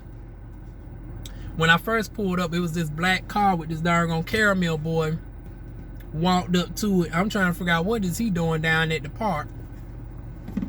Because I'm looking behind me, right? And it ain't no darn basketball going on. It ain't. The pool is closed. So I don't know if he walking to the college, because y'all know Fayetteville State University is just across the street. And you know they close their side gates on the weekends. So maybe he darn gonna park his car here and walk down. Although, another thing that be going on in this park, you go a few, you go a little bit back that way, honey. Some people be engaging in some activities, honey. They be engaging in activities, honey. And I don't know why they be engaging it back here, because we ain't got no dense trees like the darn the park over here where you got all the deep trees and stuff. I can't even think of the name of it right now. But honey, I don't know why folks be wanting to darn make out back here in the Not that's what that might be going on, but child, Just like he was nosy and seeing what I was got going on, he darn gonna drove out this way. Honey, my ass is gonna drive out that way and see what he got going on. But needless to say, y'all know it wouldn't be DivaWuan if I did not have a video where I didn't see hot trade at some point in my damn video, child. But back to the regular scheduled programming. So we got Roland talking about asks why she thinks Oliver has a problem with her. Oliver then explains on his IG live, Willa only apparently had issues with him when the cameras were rolling, but off the camera, honey, and we did see that bonus episode where darn on Willa was grinding up on Oliver, giving the lap dance and shit. So it's like, it's the confusion. Once again, the miscommunications of it all. It's like, you have such a problem with me, but at the same time, you grinding up on me, you giving me a lap dance and all this, that, and the third. But then we go back to you want to darn gonna argue with me, child. Okay. And then we got Charlie Hustle. Now, Charlie, as far as other people asking the other person, was it Carrie D for the other caller? I was looking at because y'all know DivaWuan be in all the darn going YouTube streets, honey. I also visit the conscious sector. I also visit the beef sector. Honey, Charlie Hustle sounded a lot like darn on Olivia the Oracle. If y'all know who that is. I was like, Olivia the Oracle, is that your old ass watching darn going Chasing Atlanta? You know, Chasing Atlanta has a huge fan base, honey. They have the folks in their 60s, 50s, and whatnot. So I was like, child, that sound like darn on Olivia the Oracle on this damn phone, honey. And talking about her admiration for Wayne the Pain. Then we got the other caller here for it. Child, these folks with these names, honey. Sounding like Carrie D. And then we even got Ike come through. I was like, come on through, darn on Ike. Oh, I didn't even discuss Ike's fashions, honey. I guess I was trying to darn on, you know, be professional. Because y'all know I tend to go to the left, honey. Whenever I discuss Ike, honey. But Ike had a good old silvery white. And then the all white pants. Showcasing the pecs. The darn on mustache was well tapered, the hair and everything. His hair wasn't tapered on the night of the live. I guess that's why he didn't want to be on camera. But still, nonetheless, honey, we got darn on Ike come on through. And let me see, what did Ike end up mentioning? Oh, he basically gives his side of the story about what happened at the sock party and all of this, that, and the third. Him and Willa are now in a good place. Then we get Cameron called in. He's on the road to Houston, so he's now no longer in Atlanta. I mentioned that he was just at Cameron's former place as he was packing to go to Houston. Okay, I'm assuming he must have went and packed twice, because we done seen the farewell episode. I mean, we done seen the season finale where he was closing out, packing up. And now, fast forward a couple weeks later, he's just leaving. Okay, so maybe he went down, you know, the girls have multiple clothes and shit. So maybe he went and, you know, drove the first set of clothes down there. Now he's driving his own self down there. I'm just giving them the benefit of the doubt on that. Then we got Rico mentioned on the live. Oh, I already talked about that they done made up. Rico done made up with Oliver. But somehow now Rico and Rico with a K have issues with each other. Because, hold on, let me adjust my camera, y'all, because we about to start driving.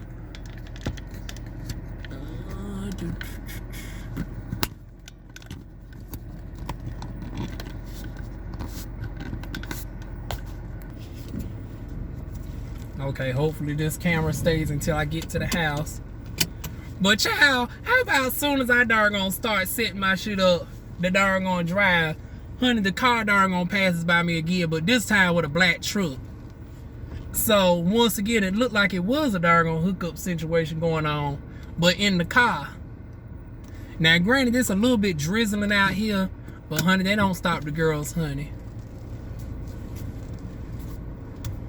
We got quite a few exhibitionists out here and voyeuristic freaks in darn going Fayetteville, honey.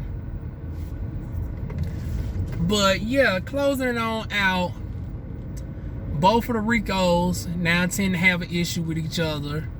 And I would be irritated too, because it's like, now girl, you supposed to be damn mutual Rico with a K. The other girls can translate the can darn gonna send the video to you, because I know you don't watch my stuff, but the other girls do. So Rico, to the folks who are listening, who darn on is friends with Rico with a K, tell them that yeah, DivaWuan agrees you was dead ass wrong for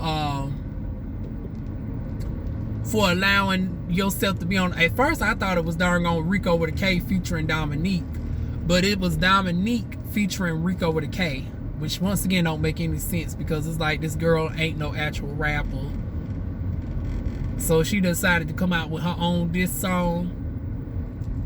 And that's why I gave Rico with a K the benefit of the doubt at first, because it was like, okay, he had his song for Top Talk and brought Dominque, his best friend, on for a verse and didn't find out about the lyrics until last minute. But it's like, girl, you should have the darn gone power to tell your darn gone friend, like, we ain't gonna have that type of negative energy.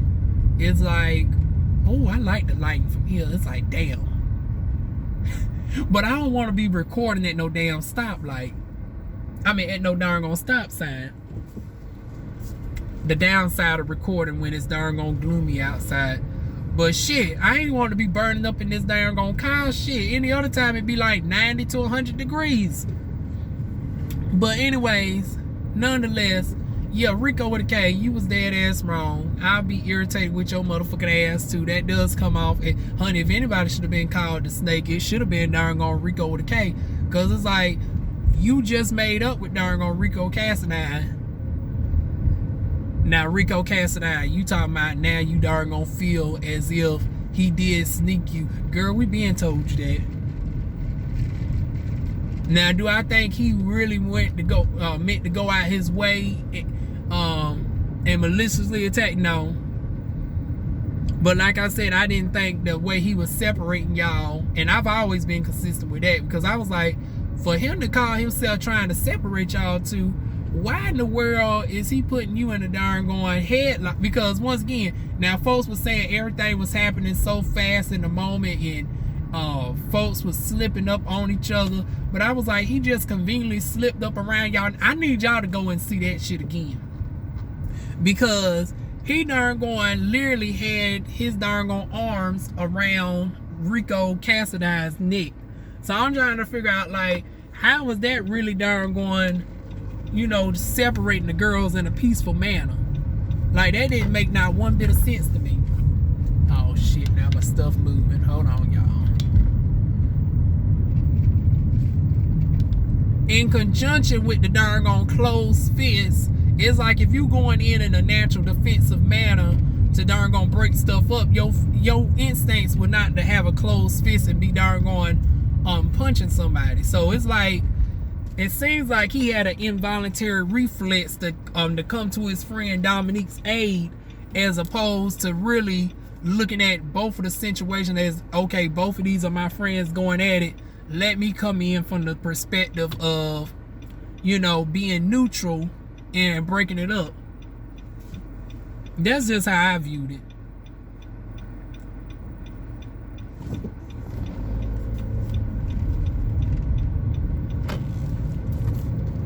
But some of y'all early on was swearing out that darn going, oh no, Rico with a K was just defending, was just breaking it up, and it was just an accident. And once again, I gave y'all the accident with the clothes darn on hit on the shoulder. But once again, what still stuck out to me was that darn going, that head wrap number. It was like,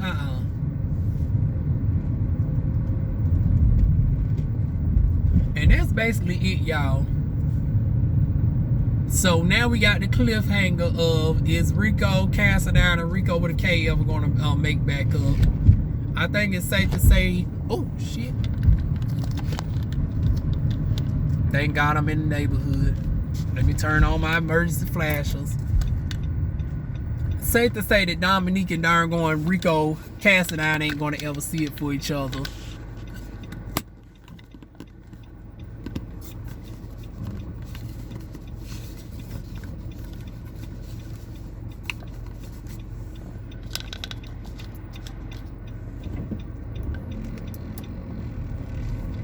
Like I was saying, it's safe to say that Rico and Dominque just ain't gonna see it for each other, so they're gonna probably have some drama coming into season 6.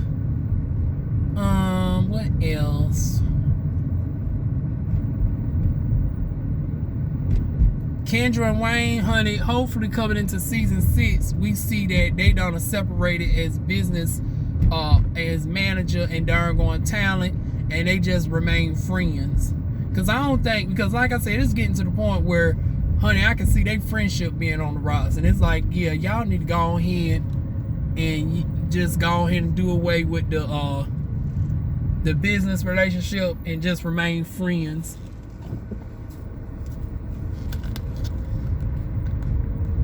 Once again, y'all, my darn thing ain't steady, so yeah, we just gonna be rocking. And then it don't help that this street fucked up. They need to pay. They done paved all the other damn roads, but they don't want to pave this road. Damn.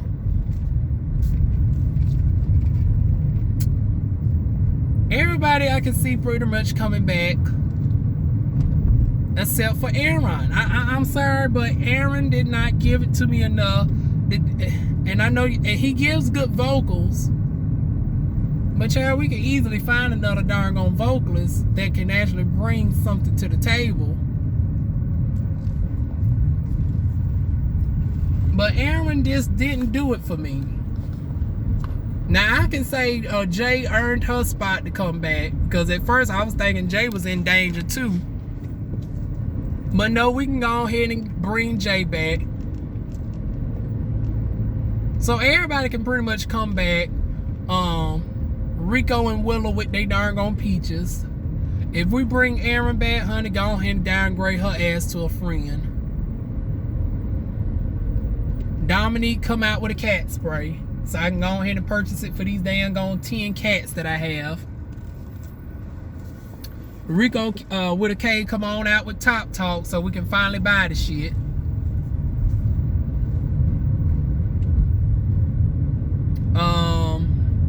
Everybody else just keep doing what y'all doing, because everybody else is doing phenomenal. And that is it, y'all. Feel free to like, comment, share, and subscribe. Oh my goodness, we are at 2 hours, Lord knows. Shout out to everybody that stayed around for the whole 2 hours. Now, child, I would not take it to heart if anybody dipped out doing some of these some parts of the review, honey. Shit, this is gonna be a majority. If y'all end up watching this solely on the playback, honey, I can't blame you, because Lord knows, 2 hours, damn. But in my defense, y'all, shit, the reunion was like an hour and a half. The after show was 2 hours and some change. And then the live streams were all like an hour each. So I'm condensing like 10 hours worth of video footage. You know, summarizing 10 hours worth of videos into 2 hours. So think of it like that. But anyways, y'all, I'm back at the house. Feel free to like, comment, share, and subscribe. Once again, for everybody who stayed around for the entire 2 hours for this premiere, honey, I commend y'all. And that is it, y'all. I will see y'all soon with more videos. Mwah.